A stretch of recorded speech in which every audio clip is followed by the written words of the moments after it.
Bismillahirrahmanirrahim. Assalamualaikum warahmatullahi wabarakatuh. Salam hormat. Bertemu lagi anak-anak bersama dengan Cikgu Azizul. Pada hari ini, Cikgu akan berkongsi tentang satu kemahiran untuk susun dan bilang nombor. Baik anak-anak semua, perhatikan paparan ini. Baik, apa yang boleh kita perhatikan? Contohnya di sini. Kelas manakah yang kumpul tin paling banyak? Okey, jadi melalui nombor-nombor ini kita nak tentukan yang mana paling banyak. Pada video terdahulu kita dah tentukan bagaimana nak tentukan. Cikgu dah kongsikan cara bagaimana nak tentukan bilangan yang paling besar. Okey, macam mana kita buat? Kita susun nombor tersebut. Okey, tengok. Ini contoh yang mudah. Kalau nombor yang besar-besar pun kaedahnya sama. Susun nombor ini. Okey, baik. Seterusnya, apa perlu kita buat? Okey. Kita akan cari nombor yang paling, kalau nak paling banyak bermaksud yang paling besar lah. Kita akan tengok di sini dulu. 2, 1 ni. Jadi 2 dan 2. Lepas tu kita tengok yang ini pula. Jadi antara yang ni, 2 ni jadi sifar dan 1. Bermaksud ini yang paling besar. Yang paling besar. Okey. Jadi automatically yang ini kedua besar. Okey. Seterusnya nak cari nombor yang ketiga besar sama juga. Kita tengok balik kat sini. Jadi 1 dan 1 sama. Okey, 1 dan 1 sama. Kita tengok pula dekat sini. 7 dan 6 bermaksud 7 lagi besar. Ini yang ketiga besar. Yang ini yang keempat nombornya. Okey, jadi nombor yang paling besar kita terus dapat jawapan di sini adalah 215. Tengok pula arahan. Susun bilangan paling sedikit kepada paling banyak. Dikatakan paling sedikit dan paling banyak. Okey, jadi nak susun macam mana kita tengok. Yang paling kecil. Yang paling kecil kita tahu nombor ni. 160. Nampak? Seterusnya kita tahu sebab kalau paling sedikit pada paling banyak kita tengok yang paling kecil. Ini yang ketiga besar tadi. Jadi dekat sini. Okey. Seterusnya nombor 2 ni. Nampak? Tu dia. Kalau pula susun secara menurun, kita tengok. Jadi kita cari nilai yang paling tinggi berada di hadapan. Jadi nilai yang paling tinggi adalah nombor 215.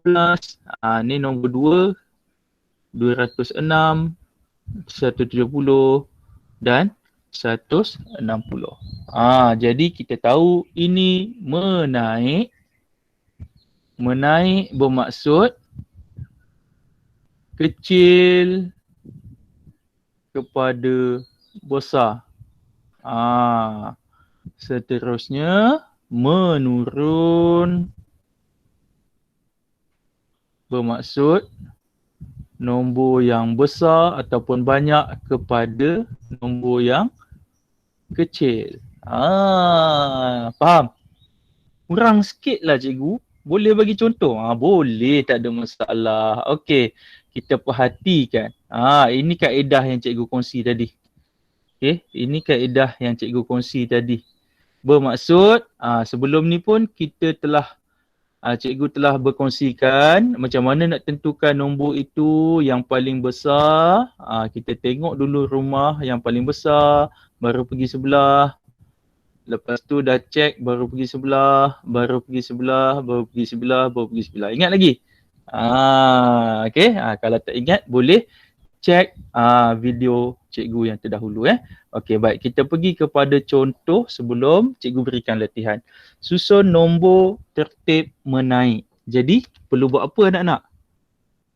Perlu buat apa Ya, tulis nombor tu. 2, 3, 0, 9, 8. Tulis pula nombor ni.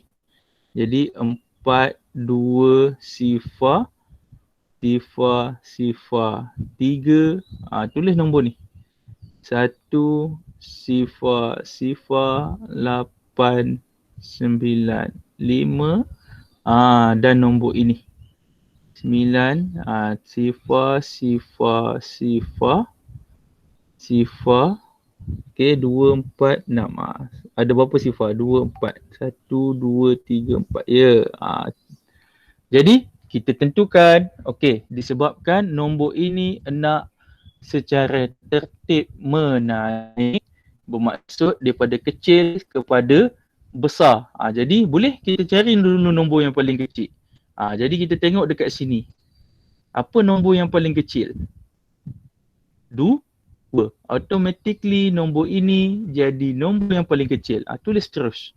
2, 3, 0, 9, 8. Nombor kedua kecil. Tengok lagi. Okey, nombor ni dah selesai. Boleh dikotakkan. Okey. Lepas tu tengok 3, 5 dan 3. Okey. Kita tahu nombor yang kedua ini antara 3 dan 3. Okey. Seterusnya tengok kat sebelah dia. Sifar dan sifar sama. Lagi. Sifar dan sifar sama. Tengok lagi. Sifar dan sifar sama. 2 dan 4. Mana kecil? Yang bawah ni kecil. Jadi, kita salin semula nombor itu. 3, sifar, sifar, sifar, sifar, 9. Seterusnya, cari nombor ketiga yang kecil.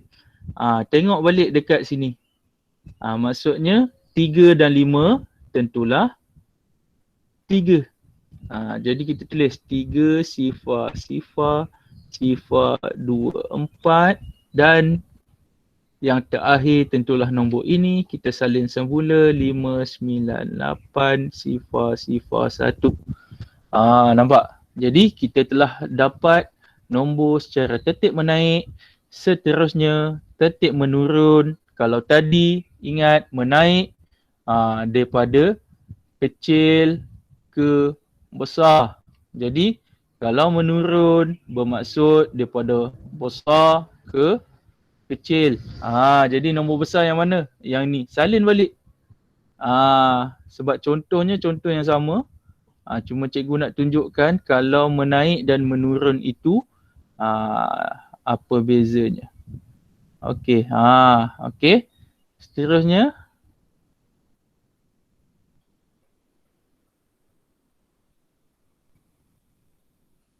Jadi, itulah dia contoh kita. Apa yang perlu kita tahu adalah menaik kecil ke besar, menurun besar ke kecil. Baik anak-anak, untuk memantapkan kefahaman, boleh cuba soalan ini. Okey. Ada 2 soalan. Okey. Susun nombor dalam tertib menaik dan tertib menurun. Baik anak-anak, diharap perkongsian ini mendapat manfaat untuk anak-anak semua. Okey. Selamat belajar. Siapkan. Siapkan buat dalam buku latihan. Dah siap snap dan PM cikgu. Baik, selamat berjumpa lagi. Assalamualaikum warahmatullahi wabarakatuh. Selamat belajar untuk anak-anak semua.